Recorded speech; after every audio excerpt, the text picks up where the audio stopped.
plumber is a plumber is a plumber. No offense to my plumbers out there. I love you all, right? Plumber's kid, but you're a plumber, right? How do you do it differently? I've got one plumber. His brand is a Jeep. He loves that Jeep. Okay. So it is like overland plumbing, and he's got the ducks on the dashboard, right? That is his unique selling proposition, right? It's all about going above and beyond and off-roading, and it's this all-terrain, and this is the look of the brand, right? And then Benjamin Franklin Plumbing, when they started, they decided they were going to be the punctual plumbers. So they were going to pay you $5 a minute for every minute you're late, up to $300. That is a unique selling position. Both plumbers are going to unclog your toilet, Jen. Right. But one plumber is going to show up in a Jeep, and the other one's going to pay you if he's late.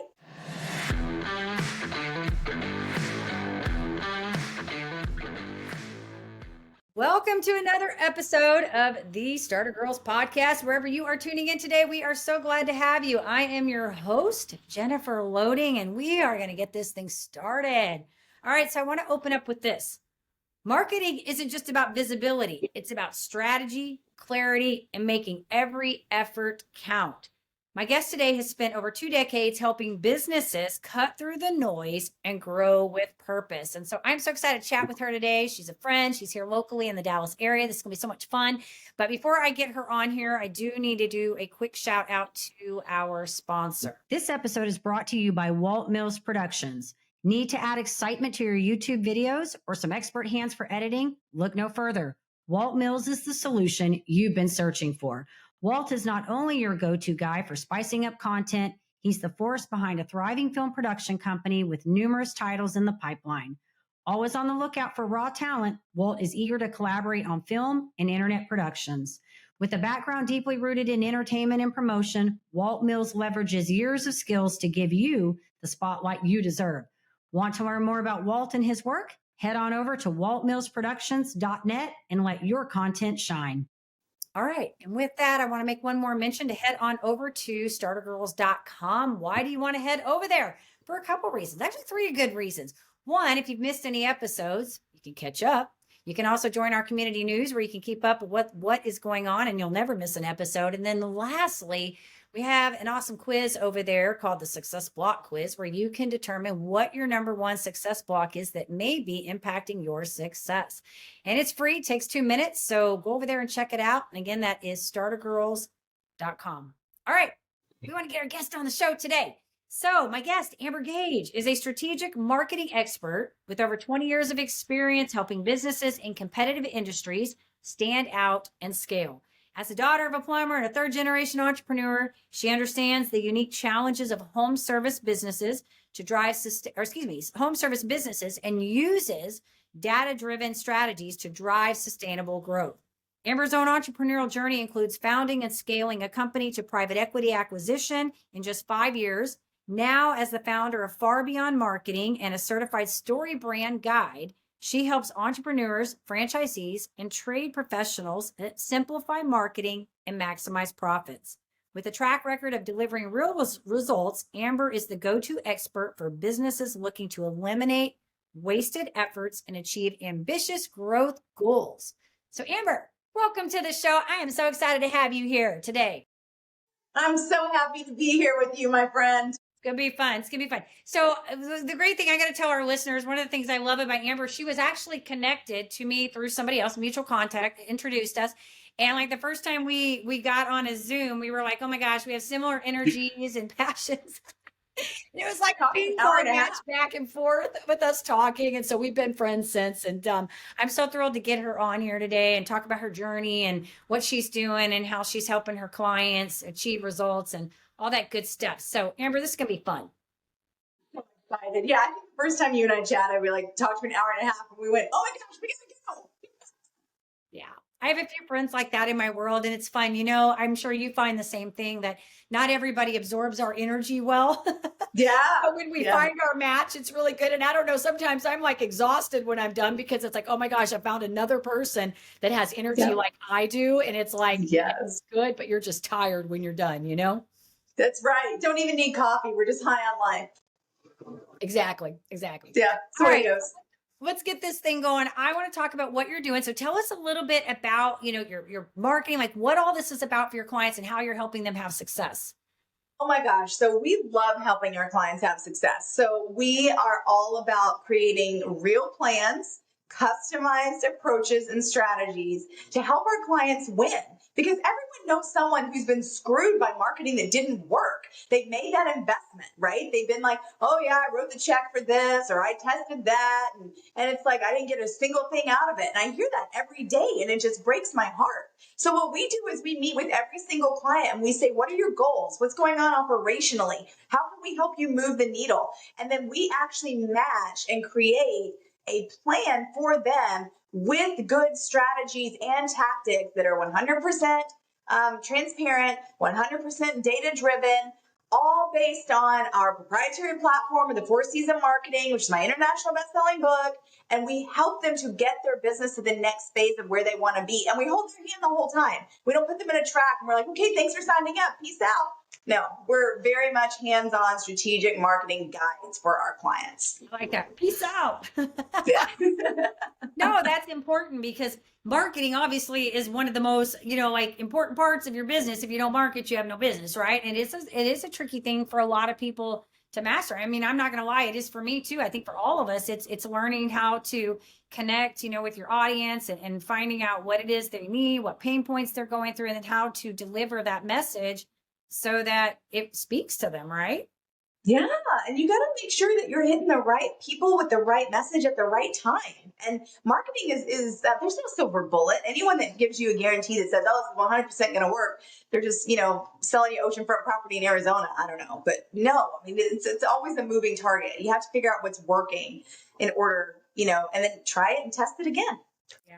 And to your point on that, I mean, I have a real case thing going on right now because I'm getting help with the SEO on my YouTube page right now, which is so interesting because it's a lot of trial and error, right? Like we've been doing it one day, which I will tell you is like a massive shakeup because when you've been doing something one way and then all of a sudden somebody comes in and goes, you might want to tweak this a little bit. Let's do this. And then I'm like, oh my gosh, you're like rocking my boat because that's my safety net, right? Like I'm like, ah.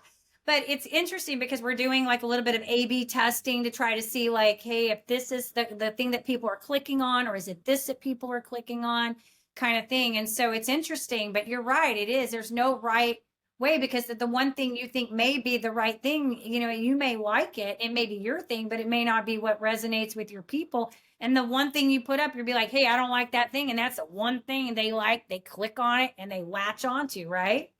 Right? Because it has to be all about our people. I think one of the quintessential sins of marketing agencies and marketers as a whole is we make it all about us. And we can't do that. It's all about our client. It's all about our customer. You've heard me say this 100 times. It's about solving the problem that the customer has through our product, service, or area of specialty. And if we make it about them, then they win and then we win.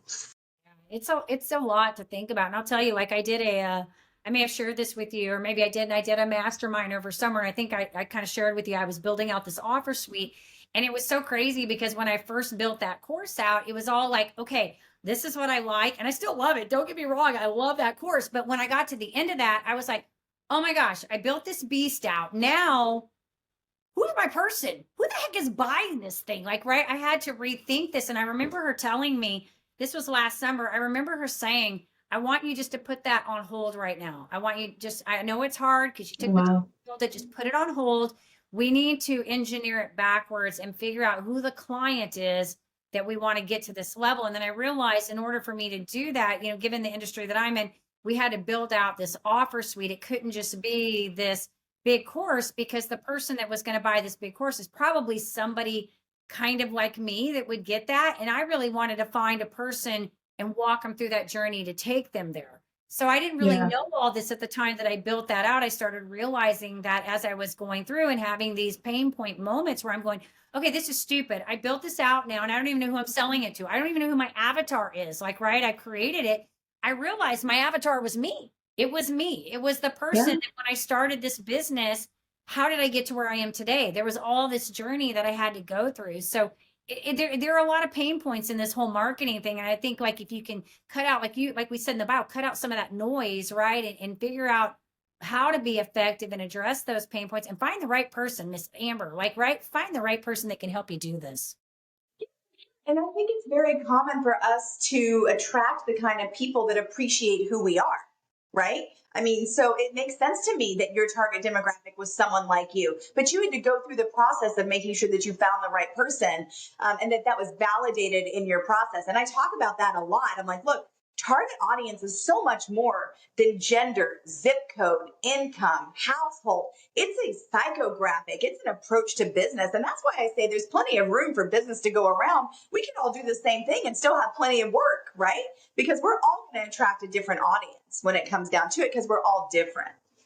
Yeah, and I'm so glad that you say that too, because one of the things I'll tell you, back when I was in Mary Kay and I was working with my teams, a lot of times people would get hung up on really, and I realized to them in that moment it was big, because I know for me it was when I started, right? But they would get hung up on little things like making sure we had the right script. And I would say, no, really, you're marketing yourself. Nobody cares about a script. What they want to know is who you are as the individual, because we at that time, and keep in mind when I started this in the beginning, we're talking the late 90s, before we had reels and all this social media and all this big time internet. We were face to face on everything. Like, we were in people's faces, but nothing has really changed at the end of the day. It's still, you are marketing you, like you and your brand and what you bring to the table. And so you're very right when you say that there's plenty of room for us to go around, because it's really about you and who you're attracting and fitting that need, right? Like fitting that gap between who you are and the people that you're trying to attract. And so, yeah, I think it's important. Find your people and really not be hung up on all of the superficial things, right? Like, just really hone in on meeting those people's needs. Find those people. Yeah, find those people, find their needs, figure out what uniquely you bring to the table, your unique selling position. We are going to attract people that appreciate us for who we are, right? Yeah. As colleagues, as friends, as clients, as business owners, birds of a feather flock together, right? I mean, it's been happening for centuries. Right. And so when you find those people that appreciate your authentic offer, that appreciate the approach that you bring to business, they're automatically going to be drawn to you. I talk about this a lot when I'm helping franchisees that are trying to decide, should I do a big brand franchise or should I go with an underdog brand because I can get the territory that I want because it's a lesser known brand? And I tell people all the time, you're selling yourself. It's exactly what you just said. You are doing business with people who appreciate who you are, and then your brand follows. You always start with a personal brand. My brand may be far beyond marketing, but I'm the face of it. And so when you focus on that, then people allow you, then the trust builds. And I think that's, your brand builds as well with time, but ultimately people are attracted to who you are and how you do business. Yeah, that's really good that you say that too, because I think a lot of people, think they want to hide behind, and that's kind of like what I'm going through with mine, because I have Starter Girlz is the big brand, which is all about, female empowerment and how do we help, female entrepreneurs grow. We have a lot of men that listen to the show too, but it's really geared to where, how do we help those women thrive? And a lot of that is because of all the pain points that I went through in the different stages of my life. And I realized that in order for us to really thrive, we have to really work on all these areas, right? So, but then there's also Jennifer Loading brand, right? And then Jennifer Loading brand is really about holistic wellness. It's about, the mind body connection, all those things that I like to do that help us thrive, in that capacity. And the reason being, because those I feel like are the most important, pieces of how we thrive. But it is, you're right. It's so, you have to build you're the brand, and then the bigger brand follows behind, it comes behind that. So I've been learning a lot of that, for a long time, I couldn't figure out how to separate those, but keep those together. And I finally, as I was building out that offer suite, I really started connecting, okay, what are we trying to do here with Starter Girlz? And then what's Jennifer Loading? They really overlap, but they're nuanced differences, Yeah, and they will overlap, and that's okay. I think a lot of times we get so bogged down into thinking it has to be so separate, and do I build a brand based on me, or do I build a completely separate brand?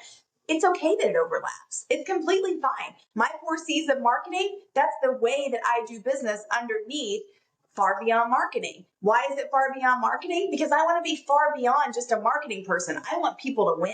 I want women to win. I want their businesses to win, but I'm still me. And like you said, your journey to get to where you are, We all have journeys, and those journeys make us who we are, and those journeys really do impact the nuances of our brands. You think about it, you look at your logo, you look at your colors, you look at your fonts, it's who you are and your journey.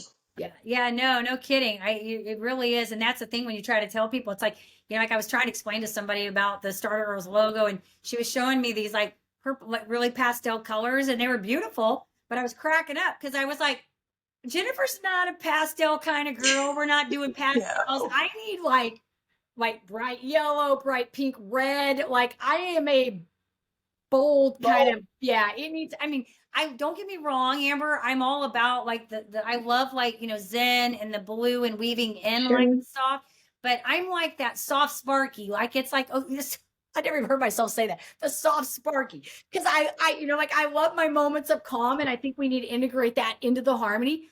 But I got to have that little bit of pizzazz over there because my personality is just, it wouldn't mesh if we didn't have it in there, So you're right. I think you definitely got to understand those and recognize. I think that don't be afraid to take that. Like if that's what it needs to be, absorb that and be okay with that, right? Like be okay if you're, I think the point here is be okay if you're a little bit salty and you want bright, bold colors in your branding. If it fits and you draw those people, then that's what it's meant to be, right? Rather be me, and I'd rather be loved for who I am than to spend my life behind a mask experiencing less than what I deserve and what I want. Right? Let's lean into who we are authentically, and let's stop with the mask. Let's stop asking people to treat us differently, and let's start expecting people to be 100% authentic. And you know what? We have the right to say who's on our ship. Either you're on the ship or you're not. And it's okay to kick people off every once in a while if they don't love you.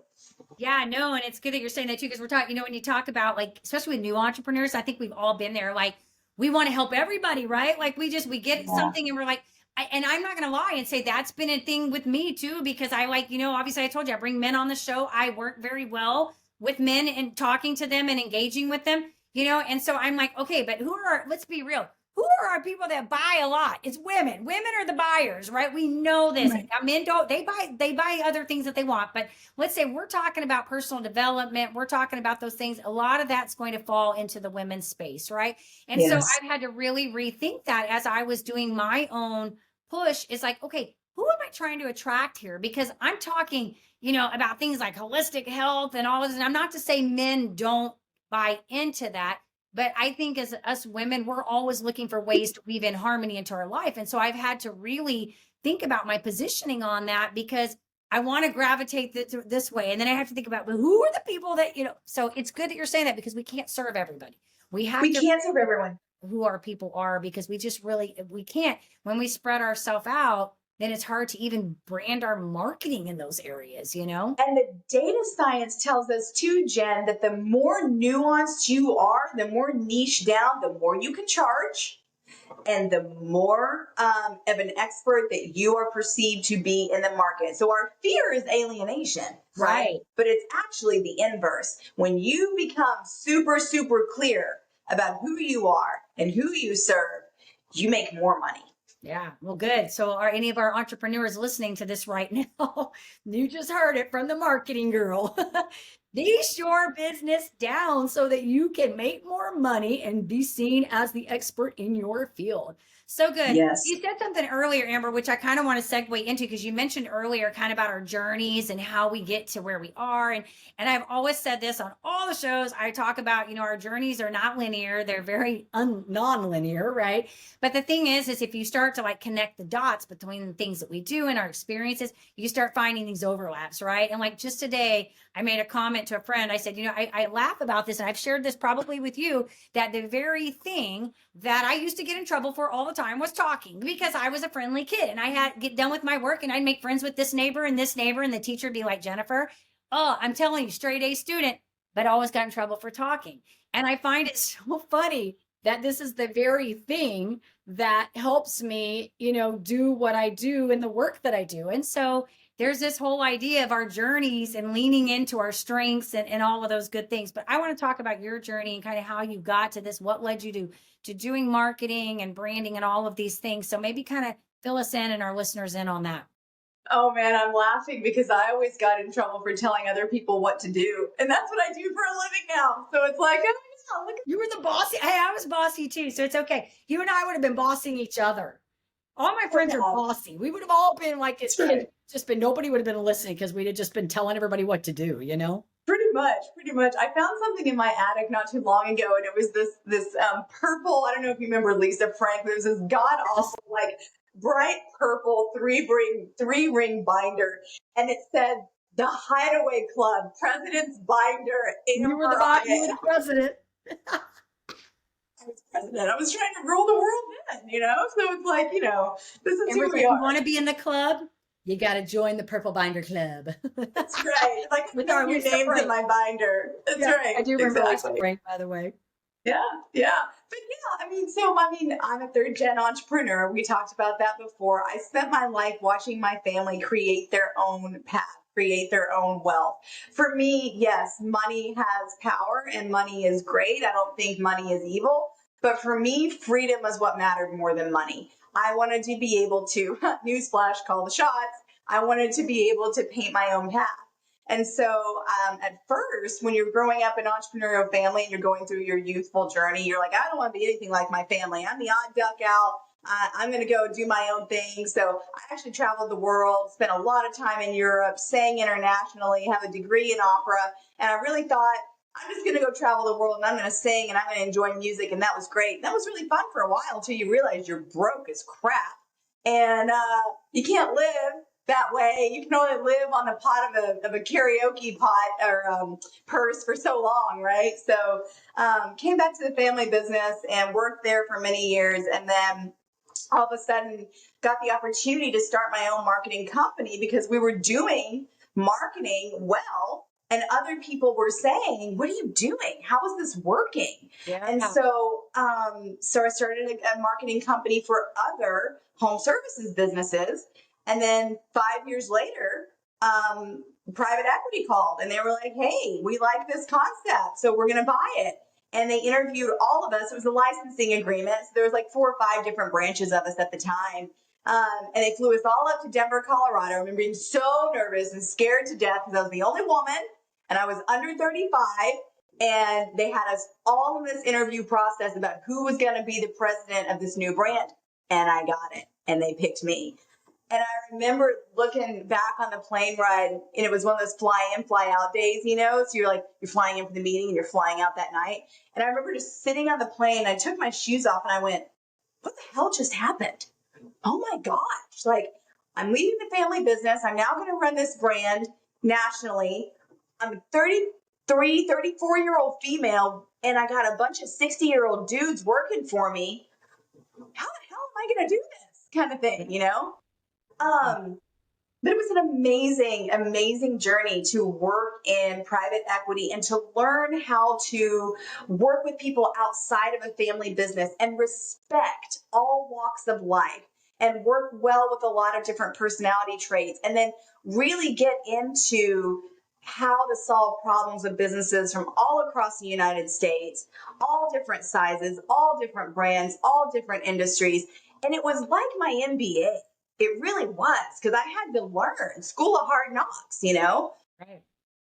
But ultimately, you know, being a mom and deciding as a woman that freedom is what mattered more than money, I wanted to come back to my roots. And so fast forward several years later, and at the end of the non-compete and all that, it was, I need the time to be with my son, and I really want to build something great that has my name on it. And so that's when I launched Far Beyond Marketing several years ago and just haven't really looked back. Just been really thankful for the opportunity to be in the driver's seat once again. Yeah, you said a couple things that resonate with me. I think that the reason I also, my parents were entrepreneurs. And so I grew up kind of watching that and seeing, you know, how they were navigating that. And I think when I went into being an entrepreneur, my whole thing, and I may have shared this, was really about the autonomy. It was never about the money. I thought, and I had Yeah. kids when I came into that world. And so, or I had one at the time. And so I was sort of kind of thinking that it was going to give me the freedom to be able to be with my daughter at the time, but also have an income coming in and I don't even know at that time I really expected much more than that. But I think, looking back, it's always been, even to this day, it's really about the freedom for me. It's like I just can't imagine, especially at this juncture in my life. I don't know where you are, but I've been in the entrepreneur space since like 1997. I can't even imagine, like, I just cringe at the idea I would die. I think not like literally die, but I think I would be emotionally a mess if I knew that I had to now plug in an 8 to 5 at a job like that, just because I Yeah. haven't had to do it in so long. And the fact that I would have to be like on somebody else's watch, you know what I mean? Like somebody who Yeah. would be dictating what time and not that I can't do it. I'm up at 4 a.m. every freaking 4 to 5 a.m. every single day of my life. I'm up and I don't go to bed till 10 or 11. So I go all the time, but I do it on my terms. It's my freedom of choice, right? Yes. Like I can decide Yes. how I want to navigate my day. Yes, agreed. There's no better life. I really do believe there is no better life than self-employment. It's scary. It's risky. You better be tough. You better be tenacious. You better be able to take the hits and understand that there is risk involved. But if you can do that, then there is so much freedom and joy and passion in it that, you really, and again, going back to, it's amazing how you get to find your tribe, right? Like meeting you was such an empowering thing for me because it was like, this woman is a powerhouse. This woman is. That's how you were described to me, pretty much. Like y'all need to meet. You just meet those people and you just know when. So I'm like, I meet people like that. I'll meet someone. I'll be like, I need to introduce you to this person. There's something about this person that makes me like the inner. I don't know what it is, but you remind me of it or something. I'm like, I gotta meet. So you were kind of interested. And then when I met you, I was like, okay, now I know why we were connected. I figured it out very quickly. So. Is that you get to work with the people that you love to work with, and you get to create that path. And for me, and I don't know about your listeners, but I mean, there's just nothing more rewarding at the end of the day to go, did I work today or did I just have a lot of fun? Because every day that I sit down at my computer, I love what I do. I love what I do. I mean, and I don't want to lie and say every single piece of what we do is we love it, right? But it's like I'm sitting here and right before I'm getting on the call with you, I'm sitting in there and I'm creating a video clip. And I'm like,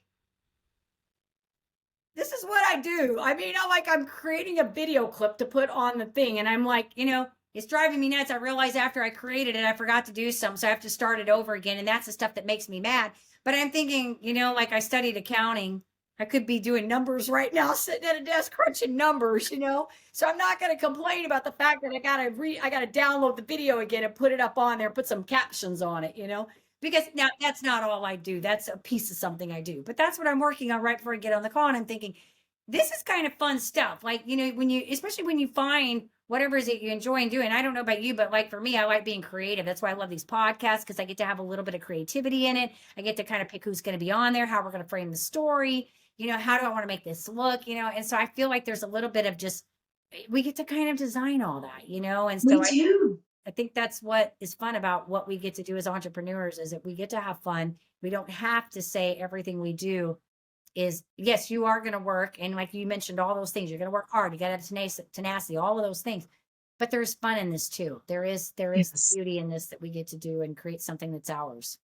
Yeah, for sure. You're right. No, there are parts of business that royally suck. That's why I have a bookkeeper. Did not study accounting, cannot do mental math. Nope, not going to do it. But I got a great bookkeeper and her name's Ashley and I adore her. And yeah, so, there are things.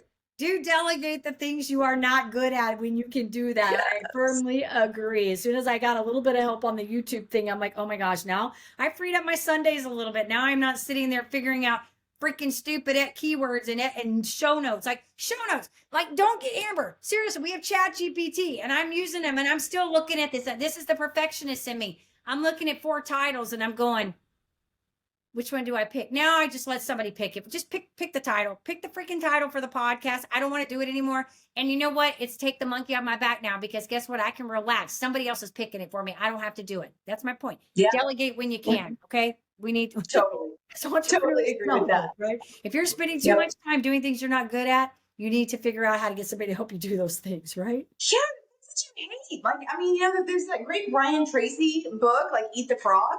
Yeah. Like you've got massive frogs that you've got to eat every day. Okay, figure out a way to ask someone to do it for you. Like, come on. Like, if you absolutely hate it, I have have a great VA. She's phenomenal. She checks my email for me every hour. Thank you. Because I don't Yeah, then you don't have to be like in that all the time. I agree with you, girl. You're rocking it. So I had a question for you. So somebody, let's say, and I know you're doing your workshops right now, which are good, by the way. If you're local, you can check them out. She's got one coming up and there's several more coming up here. I got to attend one. So, but I want to backpedal this for somebody kind of starting out. We've talked about niche, like finding your niche and all that. What would be like, we talk about this story branding and all of this stuff, and I don't want you to spill all of this on this show because I want whomever's listening to this to reach out to you if they want that help and get more from you. But maybe like one thing they can do to kind of help them start in the right direction with maybe like their branding or their story, whatever, just to get that going. Yeah. Okay. So what is the one thing that makes you unique? What is your unique selling proposition? We may all sell widgets, but we all sell widgets differently, right? And then secondly, what is it that your client gets directly from doing business with you? What is that problem that you solve? Yeah. And it is an emotional problem. It is a tangible problem. It is a philosophical problem. How do you uniquely solve problems for your clients? And if you will answer that question for yourself, it will be amazing to think about how your brand starts to come to fruition. Yeah, that's good, Amber. And thank you for sharing that because I know for me, when I was trying to figure that out, that was tricky because I kept talking about what I was doing, right? Like what I was actually doing. And they don't really care how you get them to the problem, right? Now, maybe if after they find out what you do, they might want to know like I would be the next question after you tell me what you're going to do. I'd be like, okay, so how are you going to do that? Right. But they need to know what you're going to do. Like, what are you solving? Right. And so I kept getting hung up when I was doing my branding on like, okay, here's what I do. Here's what I do. Not what do I solve? Like, right. What is their pain point that I'm actually trying to solve? And that's when I had to go back and be like, okay, what are we talking about? We're talking about burnout, overwhelm, stress, things that are important to women, right? Like they want more money. They want to be able to have that autonomy and that freedom. Then we can start talking about, okay, how am I helping them do that? Right. But I didn't really in on that. So thank you for saying that, because I think for a lot of entrepreneurs, they really get stuck in that. It's like they're talking about, here's what I do, like here's how I do this, but what is the actual thing that they're solving for that person? Right. Because that's what they want at the end of the day. That's what they want to know. They want to feel seen. Everyone wears a sign that says, make me feel special, right? If you can help your clients feel seen, that they really understand that you get them, then they will do business with you. Yeah. And you know what? You keep saying that, make me feel seen. We used to talk about that, Mary Kay, that everybody wears a sign that makes me feel important or whatever. And so when we were selling, and it's funny because I always had heard that, but I never really understood that right. It took me a while to kind of really grasp onto that, the importance of, and it was even just in the way we were approaching, like when we were doing our physical presentations, how we were making our clients feel in that moment. So it's so good that you say all that. And know that we used to talk about that in all the years I was Mary Kay. We would say that over and over and over. So there you go. There you go. Good stuff. Good stuff. Okay, Amber. So I want to ask you, these are a couple fun questions I want to dive into, and I always love to ask them, like, because you're obviously a rock star and like you've got this great energy, and you've been talking a lot about uniqueness and finding out what that, that important thing. I do want to ask you really quick before we get into that about that unique selling proposition, because people don't always know like what that is. Maybe like you want to explain that just a little bit. I don't want you to tell them everything, but what that is, that whatever that looks like, maybe an example or something to them so that they understand what that is. Yeah. Okay. So like your unique selling position is what you do differently from the competition. Okay. So let me give you two examples. So like one of the brands that I was very privileged to be a part of was Benjamin Franklin Plumbing. They were plumbers. Okay. A plumber is a plumber is a plumber. No offense to my plumbers out there. I love you all, right? Plumber's kid, but you're a plumber, right? How do you do it differently? I've got one plumber. His brand is a Jeep. He loves that Jeep. Okay, so it is like Overland Plumbing, and he's got the ducks on the dashboard, right? That is his unique selling proposition, right? It's all about going above and beyond and off-roading, and it's this all-terrain, and this is the look of the brand, right? And then Benjamin Franklin Plumbing, when they started, they decided they were going to be the punctual plumbers. So they were going to pay you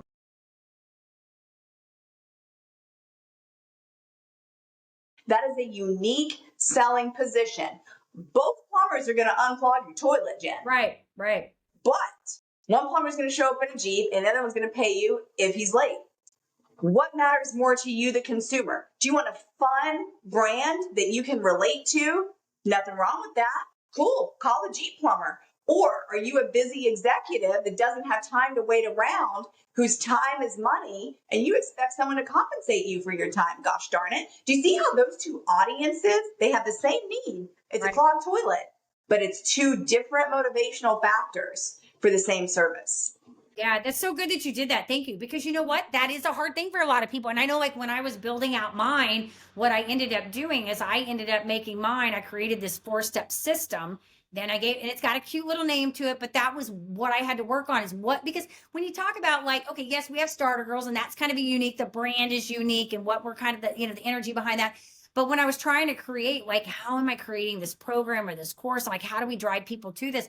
I had to really think about, okay, what is going to make this unique? A lot of people are creating courses. There's a lot of coaches out there. What brings and makes that a little bit different, right? And so I ended up creating this 4-step system, and I gave it this cute little name that I have for it. And it's basically my methodology for how I walk somebody through identifying inner blocks, breaking through them so that they can get in alignment with what their strengths and weaknesses and their values. And actually the big thing is what we're doing in doing that is getting rid of the problem, the burnout, the stress, the overwhelm, because we're creating a framework of sustainability, right? I love it.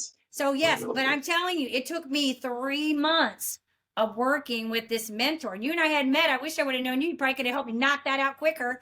It took me 3 months working with this mentor across the country to help me to iron that out. And once I got it, Amber, I was like, why did it take me this long to get this figured out? And so now it's like, okay, now I know my unique selling proposition is for Jennifer Loading. I know what it really extends over to starter brands because I can use it everywhere because they all overlap. But I'm not kidding you. It took me that long. I formed my LLC in 2018. It took me that long to finally figure out what the heck am I solving, right? What's the problem and how am I doing it? We now have it. Normal. Right? That's because we all struggle with that. It's the mental burn of calories trying to figure out how to do that, right? And so, I mean, look, big brands do the same thing. Gillette razors, they had to go through the process. Dove, they went through the process. Coca-Cola. These are brands that have all taken the time to story brand their messaging because it is not obvious. When I was going through and becoming a story brand guy, oh my gosh, the migraines, it hurts. Yeah. It hurts. You got to figure out how to think about these things. It doesn't come easily. Well, they need to call you, Amber. Our busy entrepreneurs need to call you to help them with that story branding. Okay, so a few questions because I know you got to get going. You got family and all the things to go. I would love to know, what is the best piece of advice that you've got? Anything you can think of. From anyone in general? Oh, there goes my light. Look at that. My light just went off. Okay, I'm standing up, Jen. Okay, there we go. All good. The best piece of advice that I got. Man, I try to be the dumbest person in the room always. I always want to be surrounded by brilliant people, So I think there's been a lot of advice that I still get.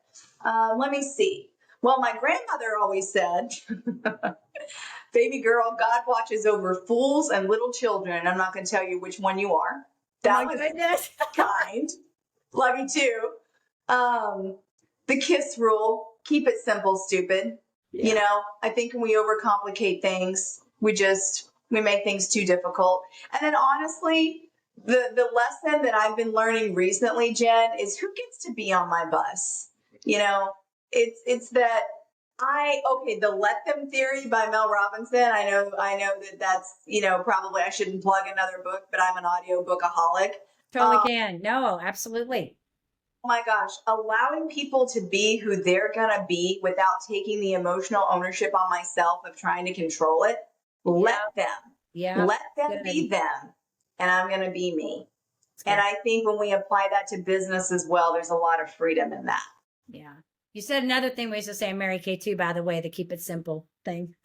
I'm like, are you sure you never wear Mary Kay, girl, or have friends in there? Because you keep saying some of those things. Apparently we had some universal business principles. So, and yes, thanks for plugging in the book. No, I love it because I used to, on my show, a lot of times I would ask, like, what's your favorite book? Because here's the deal. I get book recommendations by listening to you guys, right? And other people can hear them.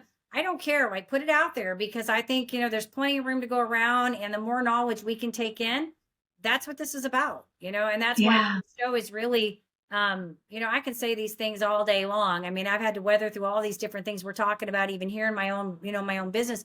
But here's the deal. You come in here and you're an expert in this field, and you're going to say something a little bit differently than I am. And it's going to resonate with somebody just a bit differently than if I were to come in and say, okay, you need to niche down your, your market. Okay. We all say the same things, right? But you're the expert in this, and you say it a little bit differently, Yeah. So There I'm you all go. for it. Yeah. Okay. This is another fun one I want to ask you. Like, what is the number one thing you do every morning that you feel like helps you with your success in the day? Like the one thing that you feel is so important. Oh man, prayer. I got a lot. I do have a lot. I'm up at 4 and 5 o'clock too, just like you. Did you say prayer? What did you say? Prayer. Yeah. I wake up every morning and I spend at least an hour praying about anything and everything. I have prayer journals. Prayer is a huge thing. Exercise is a big thing for me that I recently started adopting. I'm realizing how much healthier I am when I take care of my body. I feel better too, huh? Yeah, you feel better. But for me, it's prayer.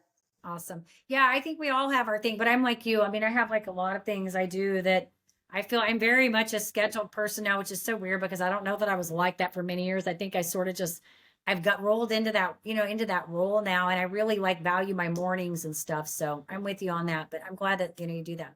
Okay. So real quick, anybody listening to this, they want to get in touch with you, find the book, any of those things, where do we want to send them?